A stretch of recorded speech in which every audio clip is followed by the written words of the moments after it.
All right, everybody, we'll go ahead and get started here just past the hour with our weekly press conference with Coach Mack. And Coach, if you could just start us off with a couple quick thoughts recapping Jacksonville State and then looking forward to Missouri State on Saturday. Yeah, kudos to Coach Kelly and his staff at Jacksonville State. They did an excellent job. I thought, had a great game plan for us. The guys played extremely hard, did some really good things, offense, defense, and special teams. They just kind of put stress on us the entire day. That's what championship caliber teams do. Exactly what they did. They won, figured out a way to win in a hostile environment. At home, the crowd was great. It was a great atmosphere for college football. From our standpoint, we just didn't do the things that, we normally do. And that's we didn't finish in the red zone. The biggest thing, 3 turnovers in the red zone. Then when you talk about, defensively not knocking the ball down on a Hail Mary that ends up going for a score right before half, that creates some momentum for the opposing team. Like those things just can't happen. It was so many details from a standpoint of fundamentals and penalties and things like that continue to occur that we just did not do a great job of overcoming those things, and we didn't play quality football for 4 quarters. And when you do those types of things against an opponent like that, a team like Jacksonville State, they're going to hold you accountable. We talk to the team all the time about those are the type of games you cannot continue to make mistakes. You cannot continue not to put the ball in the box and score touchdowns when you have that opportunity. If you do, you see what the result will be. So we're hoping that we can continue to grow and learn from some of those mistakes, those things that happen, and try to put together a great game plan as we move forward with Missouri State. Questions for Coach Kai? You want to start us off? Yeah, coach, obviously disappointing loss, but it seems like everything's still out in front of you guys. What's been the mood since Saturday night? Yeah, very disappointed. I think the coaches came in yesterday, watched the film, and a few players came over as well. Today was a true work day for us. Everybody was back in the building to watch the film. So, the energy, the attitudes, you can tell guys were a little disappointed because, you put your heart, you put your soul, and the way they prepared last week, too, was probably one of our best weeks of preparation, we thought, for upcoming game. I think this late in the season, our guys understand what their routine is to prepare and put themselves in a position to be successful. But you don't always come out like that. And I think that's what we talked about a lot today was, hey, the detail in critical moments is really what has to continue to get better. You prepared the right way all week. You practice, you stack a numerous number of days together. But at the end of the day, on Saturday night, when those critical moments occurred, you didn't rise to the occasion and you didn't show up. So that's what I mean by, like, we're trying to grow from those things. But the attitude and the mood, obviously was down a little bit in the meetings this morning. As we got out there and moved around on the grass, the chatter started to increase, the focus started to increase. So I think we'll be in a good place going forward. We just got to continue to clean up some of these bumps and bruises and some of these other things, mishaps that caused us to not to win the game. Coach, I know Daniel Kenny's been banged up a little bit. We saw him going for Britain after he missed the kick in the first quarter. Could you just explain the kicker situation a little bit for me, as well as who we can expect to see out there on Saturday? Yeah, I mean, it's been ongoing all year. When Daniel Kenny is healthy and he says that he can kick, then he is going to be the guy that goes in there and kick field goals. Every week it's kind of those day-to-day situations we talk about, week-to-week situations. It really is more on the guy. I have total confidence that Daniel Kenny can kick the field goal, but if his body isn't feeling up to par, then I can't put him out there and risk that in those situations. So if he is available, if he's healthy, he's going to kick field goals for us. It's just he has not been as available as we would like him to the whole year. Coach, getting Mo State this week. They come in at 7-3. I believe they're 5-1 in conference. What's made them so good? And talk about their quarterback, Jacob Clark, a little bit. They throw and catch the football better than anybody in this league, in my opinion. Jacob is probably one of the best quarterback, in my opinion, in this league. The way he moves around and throws the ball, I should say, to all his different receivers. He distributes the ball extremely well to a bunch of different playmakers.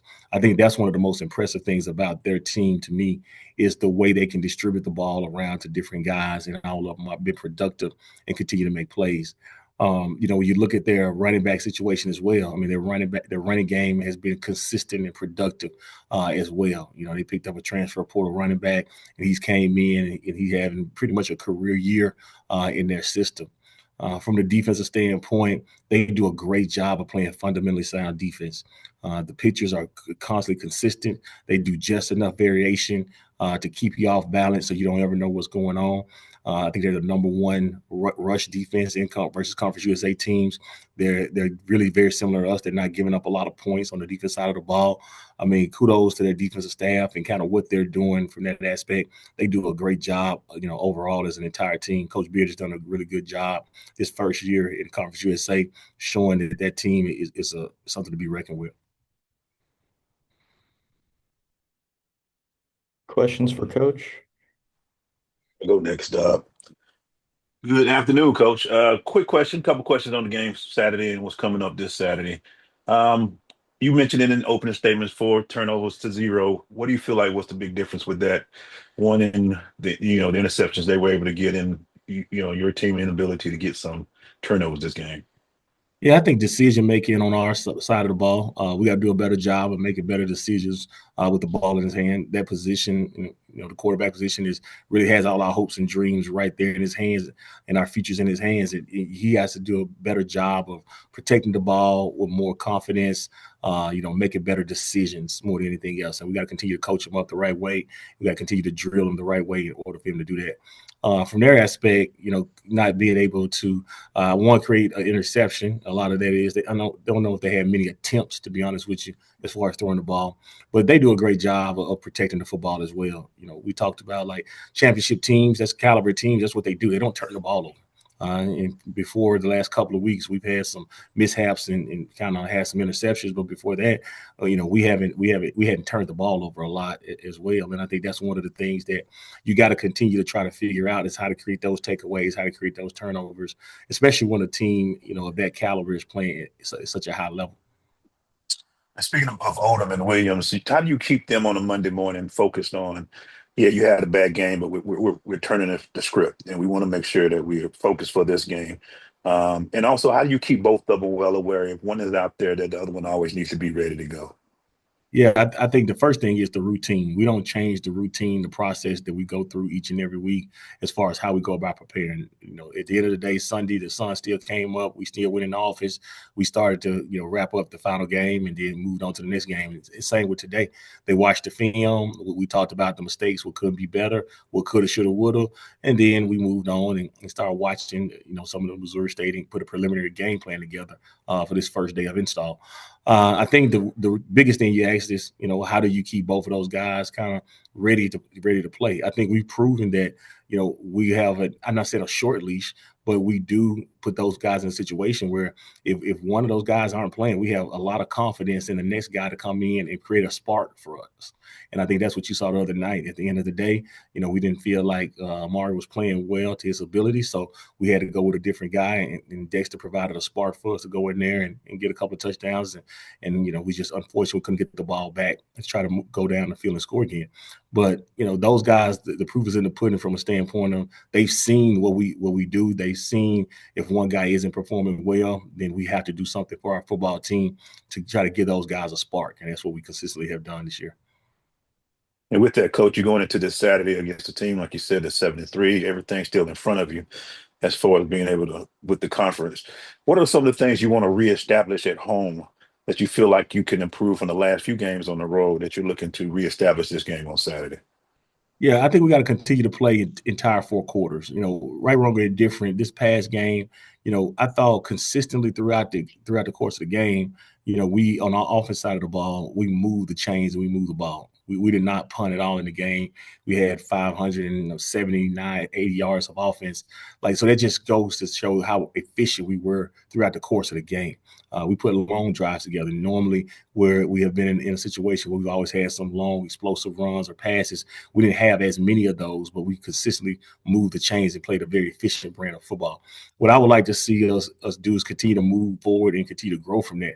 And what I mean by that is, do the same thing at home that we just did on the road and put together drives if we need to, but really more than anything, just play truly efficient football on the offensive side of the ball, which means, not just jump off to a fast start in the first or second quarter. Let's see, continue to score points in the third and the fourth quarter as well. Stan? You have an update on Caleb offered for us this morning? Caleb's doing great. Caleb was at practice today and moving around. Obviously, he's a little sore from the other night, like most guys are when they play the game. But he's doing well. Family's doing well. They got released that morning from the hospital, and he's with us doing well. It looks just really, really scary when it happened. So I'm sure it was scary on where you were too, looking at it. Yeah, it was definitely you hate you hate for those situations to occur in a course of a football game. But I do want to send a shout out to Jacksonville State's staff and team, just how professionally they were, how they handled everything. Coach Kelly came right over, checked on them to see what was going on. The team, both teams, praying on their sideline. I mean, it was just the situation was not what you wanted, but from a standpoint of how everybody kind of came together, and they were solely for that 5 minutes or so, everything was about Caleb offered his family, his well-being, and that's the way college athletics should be.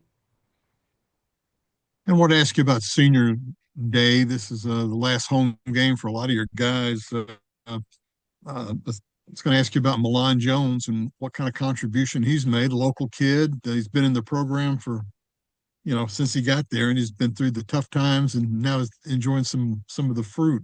What has he meant? We love Milan Jones. When we first got here, I think Milan is one of the guys that, were a little bit apprehensive about what this new staff was going to bring to the table. He didn't do anything from the first day but get in the building and work. He showed us what he was about with the way he went about his business. Milan is not a very talkative guy, but he just shows you by example the way he goes about his business and works at his craft.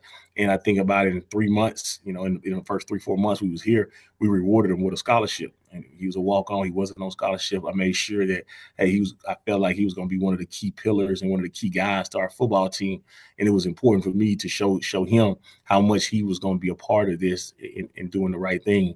And, he has just been a joy to be around, a joy to work with. I tell him all the time. I was joking with him one day after a special team drill. I said, well, how long have you been playing football? He said, Coach, probably since I was about 5 or 6. And I said, I just made a bet with one of the other coaches that's what you were going to say, because he has a high football IQ. He's just seemed like one of those kids that's always been around ball. You tell him something one time, he's always in the right position. He understands what's going on the field in all different aspects. He's just a guy that, I don't know what his future holds or what he wants to do, but he's a very, very smart football man. Does this group of seniors hold a special place in your heart for what they've done and what you've been able to do this year?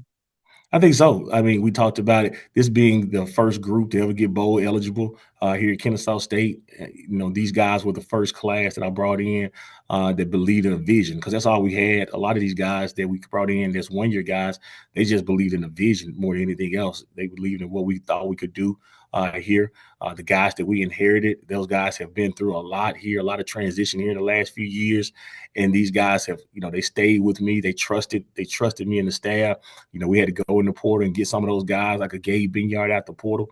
And he's having a career year, and everything worked out for him. So, man, I'm eternally grateful for this group and these group of guys that trusted me and the staff when, they didn't know us from anything.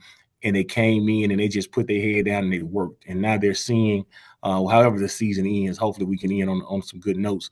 But regardless, they have etched a legacy in their history as a football player here that's going to go up on the walls. What do you remember about your senior day game when you were finishing up? I know that was 100 years ago, but what do you remember? You just remember about, kind of getting emotional from a standpoint. You knew that was the last time you were going to run out on that field in that kind of capacity with your helmet, shoulder pads, everything on, and go out there for one last time and compete. Your family is there. You're going to, share a moment with the head coach or your position coach. And, when that final whistle blows, it's very surreal, and hopefully these guys have some opportunities after Kennesaw State to go on and play. But that one day, that one moment, that will never take place again from a standpoint of having an opportunity to compete with your brothers on that home field in that capacity again. Thanks, Coach. Anything else for Coach? All right. Thank you everybody for joining us, and thanks, Coach Mack. We'll see everybody on Saturday. Appreciate you guys.